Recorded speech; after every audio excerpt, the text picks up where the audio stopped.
खबरदार रहने के लिए चैनल को सब्सक्राइब करें और प्रेस करें बेल आइकन। नमस्कार, आप देख रहे हैं इंडिया टाइम 24 न्यूज में आपके साथ दीपक। झारखंड विधानसभा चुनाव के नतीजे से बीजेपी को बड़ा झटका लगा है। नतीजे आने के बाद हेमंत सोरेन का मुख्यमंत्री बनने का रास्ता भी साफ हो गया है, क्योंकि झारखंड मुक्ति मोर्चा राज्य में सबसे बड़ी पार्टी बनकर उभरी है और इसी के साथ पार्टी राज्य में सरकार गठन की तैयारियों में भी जुट गई है। झारखंड विधानसभा चुनाव में बीजेपी को मिली करारी हार के बाद हेमंत सरकार के गठन की नींव भी रख दी गई है। सत्ता कायम रखने की कोशिशों में जुटी भारतीय जनता पार्टी की हार हुई है और हेमंत सोरेन की अगुवाई में जेएम, कांग्रेस, राजद गठबंधन ने जीत का परचम लहरा दिया है। सोमवार को आए नतीजों में जेएम, कांग्रेस, आरजेडी गठबंधन को 47 सीटों के साथ बहुमत मिल गया है। इस तरह से झारखंड मुक्ति मोर्चा यानी जेएम के नेता हेमंत सोरेन राज्य के अगले मुख्यमंत्री होंगे। अगर वोट फीसदी की बात की जाए तो करीबन 15% अधिक वोट पाने वाली बीजेपी सत्ता नहीं बचा पाई, जबकि जेएम को बीजेपी की तुलना में 15% वोट कम जरूर मिले हैं। हालांकि उसने बीजेपी से 5 सीट ज्यादा जीती है। सीटों की संख्या में भले ही जेएम ने भारतीय जनता पार्टी को मात दे दी हो, लेकिन वोट शेयर के मामले में बीजेपी को फायदा हुआ है, जबकि जेएम का वोट शेयर घटा है। साल 2014 के चुनाव में जहां बीजेपी को करीबन 31% वोट शेयर मिला था, वहीं इस चुनाव में बीजेपी के वोट शेयर में 34% की बढ़त दर्ज की गई है। हालांकि लोकसभा चुनाव 2019 के वोट शेयर से बीजेपी की तुलना की जाए तो उसके मुकाबले इस चुनाव में बीजेपी का वोट शेयर गिरा है। इसी साल लोकसभा चुनाव में राज्य में 51% वोट पाने वाली बीजेपी को विधानसभा चुनाव में 33.4% वोट मिले हैं। अभी लेंगे एक छोटा सा ब्रेक और ब्रेक के बाद आपको बताएंगे कि वोट शेयर में किस पार्टी को कितना हुआ नुकसान और कितना हुआ फायदा। कहीं जाइएगा मत, जल्द लौटते हैं।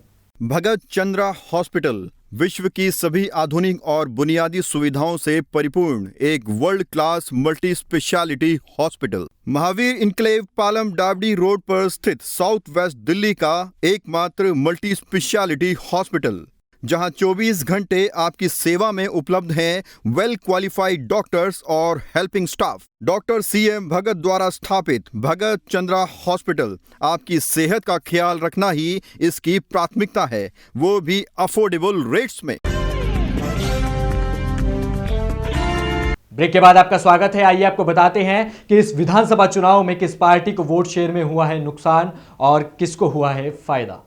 झारखंड विधानसभा चुनाव में न सिर्फ बीजेपी को करारी शिकस्त मिली है, बल्कि उसके मुख्यमंत्री पद का चेहरा रहे रघुवर दास स्वयं जमशेदपुर पूर्वी सीट से अपने मंत्रिमंडल सहयोगी रहे भाजपा के विद्रोही सरयू राय से 16,000 से अधिक मतों से पराजित हो गई। झारखंड के मुख्यमंत्री रघुवर दास ने विधानसभा चुनाव में मिली हार के बाद अपने पद से त्यागपत्र दे दिया है। उन्होंने राज्यपाल को सोमवार शाम को राजभवन में अपना इस्तीफा सौंपा। बीजेपी के प्रदेश अध्यक्ष लक्ष्मण गिलुआ भी अपनी चक्रधर सीट से हार गई, जबकि भावी मुख्यमंत्री हेमंत सोरेन समेत अन्य सभी बड़े दलों के नेता विधानसभा चुनाव में जीतने में सफल रहे। झारखंड के मुख्यमंत्री रघुवर दास अपने मंत्रिमंडलीय सहयोगी रहे भाजपा के विद्रोही उम्मीदवार से जमशेदपुर पूर्वी सीट से 15,833 मतों से पराजित हो गए, जबकि इससे पहले वे इसी सीट से लगातार 5 बार विजयी रहे थे और 2014 के विधानसभा चुनाव में वे 70,157 मतों से विजयी हुए थे। इसके अलावा सिल्ली से आरजू के अध्यक्ष सुदेश महतो ने 20,195 मतों के भारी अंतर से झामुआ की उम्मीदवार सीमा मेहता को हराकर उपचुनाव में हार का बदला चुकता किया, जब वह उन्हीं से पराजित हो गए थे। इससे पूर्व 2014 में सीमा के पति झामुआ के उम्मीदवार अमित महतो ने सुदेश को 29,740 मतों से पराजित किया था। झारखंड विकास मोर्चा के अध्यक्ष बाबूलाल मरांडी ने धनवार सीट से बीजेपी के लक्ष्मण प्रसाद सिंह को 17,550 मतों से पराजित कर यहां से जीत हासिल की। वह पिछली बार भी यहां से चुनाव हार गए थे। इसी प्रकार कांग्रेस के प्रदेश अध्यक्ष रामेश्वर उरांव ने कांग्रेस के ही पूर्व अध्यक्ष और भाजपा के उम्मीदवार सुखदेव भगत को 30,150 मतों से पराजित कर चुनाव जीता। इस चुनाव में बीजेपी को करारी हार का सामना करना पड़ा, जबकि पिछले विधानसभा चुनाव में बीजेपी ने 37 सीटें जीती थी। इस बार बीजेपी केवल 25 सीटों पर ही सिमट कर रह गई। बीजेपी की सहयोगी रही आरसू पिछले विधानसभा चुनाव में सिर्फ 8 सीटों पर चुनाव लड़कर 5 सीटों पर जीती थी, जबकि इस बार उसने 53 सीटों पर चुनाव लड़कर महज 2 सीटों पर जीत हासिल की है। वहीं दूसरी ओर झारखंड मुक्ति मोर्चा 30 सीटें हासिल कर प्रदेश में सबसे बड़ी पार्टी बनकर उभरी है। सहयोगी पार्टी कांग्रेस ने 16 और राष्ट्रीय जनता दल ने 1 सीट पर कब्जा जमाया है, जबकि निर्दलीय के खाते में केवल 2 सीटें गई है। 3 सीटों पर झारखंड विकास मोर्चा, 1 सीट पर सीपीआई और 1 सीट पर ही राष्ट्रवादी कांग्रेस पार्टी ने जीत हासिल की है। तो आपने देखा कि झारखंड में किस तरह से बीजेपी को करारी हार का सामना करना पड़ा है।